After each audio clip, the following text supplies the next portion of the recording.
Hey everybody, welcome to video number 13 of the How to Draw series with Dees, and here is what we're learning today. We're learning about the sphere, a circle but 3D, so it's like a ball. You're going to learn how to shade it, pick a light source. There's a lot of really important things that you're going to use for every drawing that you do for the whole rest of this program. This is one that you want to go through a couple times. This one's really important. Make sure you pay attention, rewind, pause if you need to.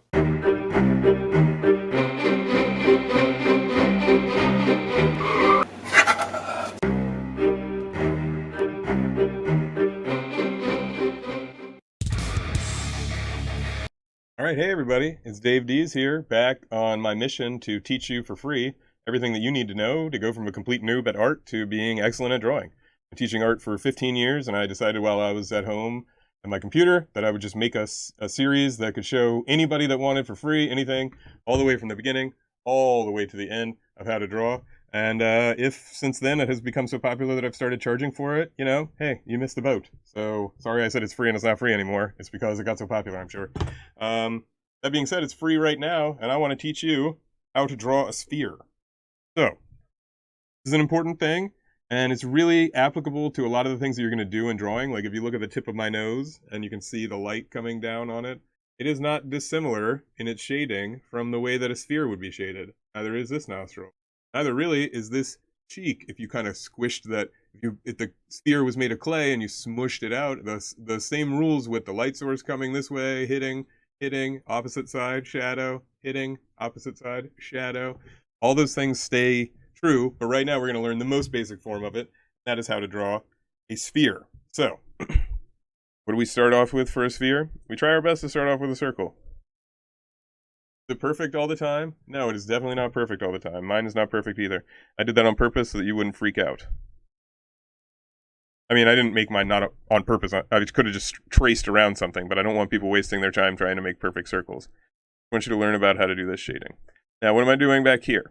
This thing is called a horizon line, and it separates the sky from the ground, or the wall from the table. Whatever it is definitely separating this from this, and usually it is based off of like this down here is what the sphere is sitting on, and this up here is something off in the distance, the background or something. So the first thing I'm going to do is I'm going to pick a light source. There's my sun. So the light is coming from this angle the whole time. So the lightest part of my sphere is going to be the part that is aiming right here at it, and the darkest part is going to be back here. So since this is a round object that I'm shading, I'm going to keep my lines or remember when we did if you didn't do the grayscales or the value scales already, you should go back and practice that before you do this. And in that video, we did long rectangles, and there was line, line, line, line. They were all straight because they were in a rectangle. Today, we're going to have lines that kind of look like slicing this into a crescent moon of different sizes because they need to follow the round size. So real quick, I'm just going to break it into two parts. I'm going to break it into two parts. And that is the light part and the dark part. So real lightly, I'm just going to go back here in the back part, and I'm going to give it, like I said, kind of that crescent moon shape, just a little bit of shading. And it's going to see why I say crescent moon, because it curves like that, and then around the back, that could be a crescent moon in there. But from there, we need to figure out really what are the details. Would this be good enough? Sometimes if you're doing a real super quick drawing, maybe you even space out one more row and you have like your really light shading coming up and everybody can see, oh, okay, it's fading. Right. So that is something that you could do, but we're going to show you how to make it way better. So what we need to do is bring in some of that scumbling we talked about, which is where we do little loops. Again, if you haven't watched the How to Make Value Scales video, you should watch that. And this right through here, what's called the band of darkness, is going to be the darkest part of the whole thing. I'll show you where it is. And then we're going to work out our values from there. This, again, shaped kind of like a crescent moon or a smile. Getting bigger in the middle part. In here as it goes around. A little closer to the back edge than I have. Alright. This is the band of darkness, and this is what's going to be called the reflected light. We're going to smudge this down with our finger so that they kind of blend a little better. Make sure you're not going crazy. Don't go way outside the lines. Your finger is just your next art tool that you're using. Don't treat it any different than you would a paintbrush or something. And now, as I come in, I know that going around here, I need to start getting a little lighter. That's what I'm going to do. See how I'm almost wrapping all the way around the front now. And each time that I do another row, get a little lighter, a little lighter, a little lighter. And eventually I'm going to leave this little white spot in here. I'm going to bring my finger in. That's where I'm going to smudge all this, leaving that little white. It's called a highlight. You ever see when a superhero smiles and the light goes across his teeth and goes wing?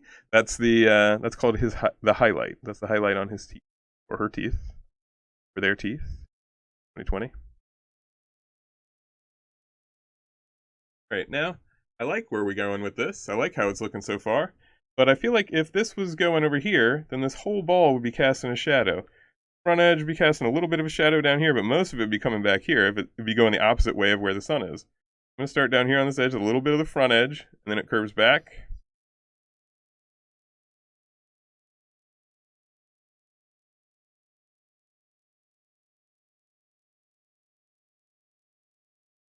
Now we got to be careful down here. You don't want to ruin, we drew it nicely earlier, but if we shade ugly and ruin this bottom edge of the circle or the sphere, then it's going to look like trash, right? So I fill this in a little, and I want this to be a little darker than anywhere else in my drawing. I'm intentionally doing this with one pencil today. I'll show you at the very end how we could bring a little bit of extra life into it with a second pencil. Then I'll link below if you want to try out those pencils. They're actually surprisingly cheap. And I do not get sponsored by the company. They're just something that I like to use and I think make drawing a little bit easier.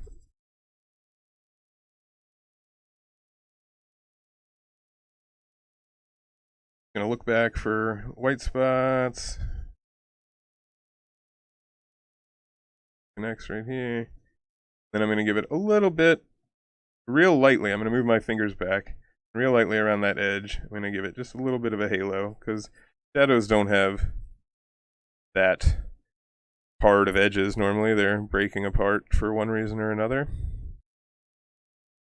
And then I can take my finger around that edge, kind of make it even a little bit of a softer edge. Not going crazy or anything, but take it easy. Remember that your finger is just your next art supply, just your next paintbrush, just your next pencil.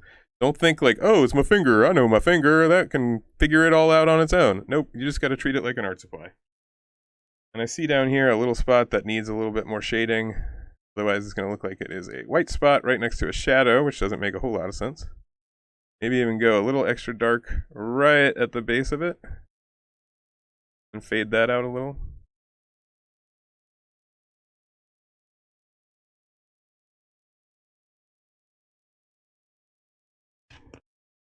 And that can easily be my finished sphere. Beautiful.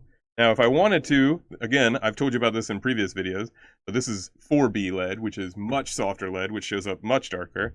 I could come back and remember we had that band of darkness in here, right?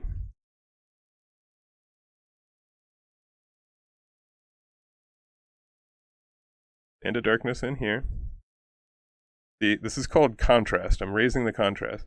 By leaving the lightest light the same and making the darkest dark darker, I'm raising how wide the difference is between the lightest light and the darkest dark, and that's the level of contrast that I have going on.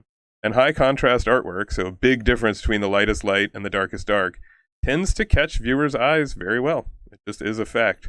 Maybe it's because human beings are a little simpler than we like to admit. Maybe not. So I'm going to come down here and I'm going to darken up this bottom part of the shadow a little bit more, because remember, as I said, the shadow needs to be the darkest dark, and now I feel like this band of darkness is kind of standing against us. So I'm going to fade some of this out from here.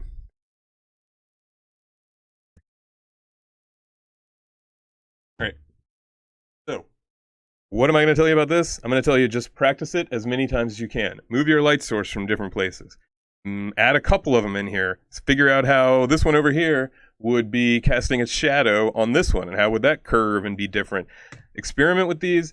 This is a great thing to practice in your free time. When you are sitting around, you finish an assignment early, you got 5 minutes, draw a sphere, shade a sphere, practice it.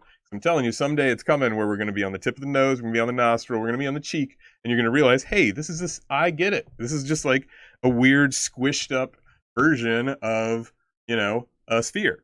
I'm just doing it on someone's cheek instead of as a made up sphere. So it is a pattern of how light interacts with 3D objects, and that is the thing that I really want you to learn. That is one of the things you need to program into your brain. So practice this, I don't know, at least 10 times, but you should practice it 50 times. That being said, I'm going to keep going with this. This is a really important thing for you to practice. It's a really important thing for you to learn. That's why I've made more than one video about it in the history of my YouTube career. This is the best one I've ever made with the best equipment and the most knowledge. So, hey, it might not be 1 minute long like the last one was, but this one's definitely worth sitting through and watching so you can learn these things. This is what we're building. This is a big step in the building towards the next step. So get this programmed in your brain before you go on to the next one. And I can't wait to see you at the next video. All right, everybody, don't forget to like and subscribe.